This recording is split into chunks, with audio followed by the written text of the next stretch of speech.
Le Nigeria, première économie du continent, commence à souffrir de la grosse pénurie du carburant, faisant craindre au gouvernement et développement du marché noir.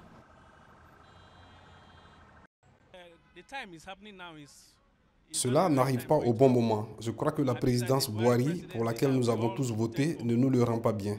Nous pensions que le président Buhari nous aurait donné un peu de temps car l'économie du pays nous étouffe déjà. À présent, on a encore plus de mal. Nous devons payer 58 naira et 50 kobo de plus pour tout ce que nous achetons.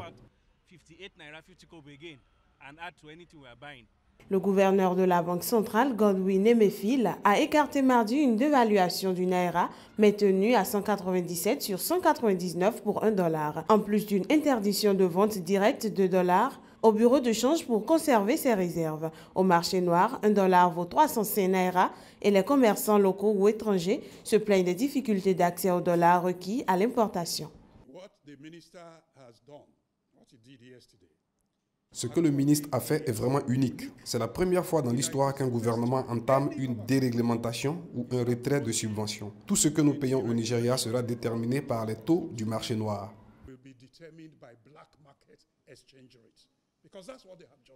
Si la chute des cours du pétrole est un problème majeur pour le Nigeria, le plus préoccupant reste la réaction du gouvernement, selon des experts. La Société financière internationale, SFI, étudie un plan d'accompagnement des banques nigérianes dans leur mobilisation de fonds. Ce plan vise à aider le secteur bancaire du Nigeria à retrouver sa santé financière après la chute drastique des cours du brut et la mise en place de nouvelles réformes.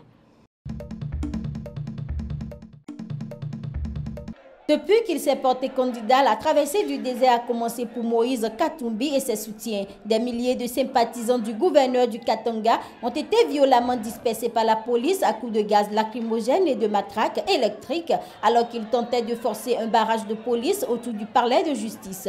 Ceci suite à la décision de la Cour constitutionnelle d'autoriser le président Joseph Kabila à rester en fonction au-delà du terme de son mandat fin 2016 si l'élection présidentielle censée avoir lieu cette année n'est pas organisée. Une dirigeante de l'opposition a jugé cette décision illégitime alors qu'à Lubumbashi, deuxième ville du pays, l'opposant Moïse Katumbi, candidat déclaré à la présidentielle, a été entendu une nouvelle fois par la justice dans une enquête le visant pour recrutement des mercenaires étrangers. Des accusations que l'opposant a qualifiées de mensonges grotesques, dénonçant une instrumentalisation de la justice destinée à l'écarter du jeu politique.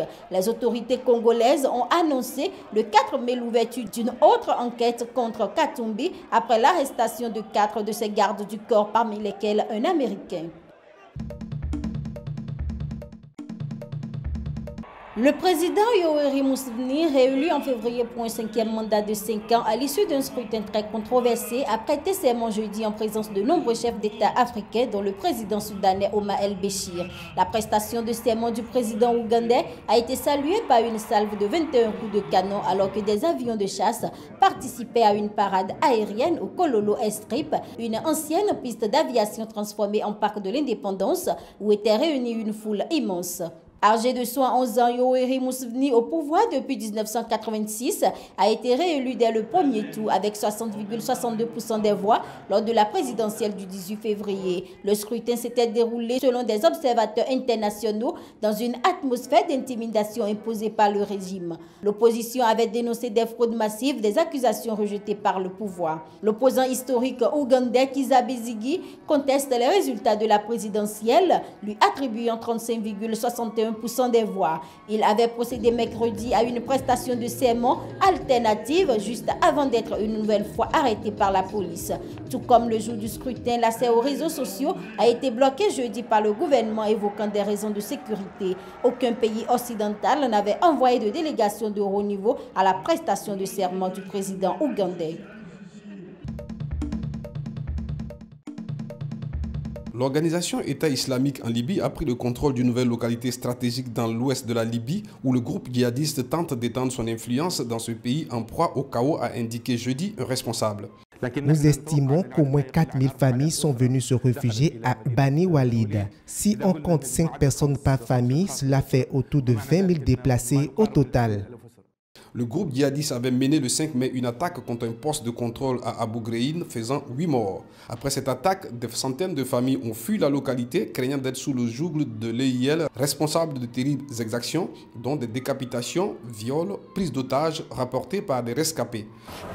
Ceux qui ont fait éruption dans notre pays, nous n'irons pas avec eux. Nos aînés souffrent, mais si Dieu le veut, nous les vaincrons. Profitant du chaos libyen suite à la révolte qui mit fin au régime de Muammar Kadhafi en 2011, le groupe djihadiste s'est fortement implanté dans ce pays pétrolier.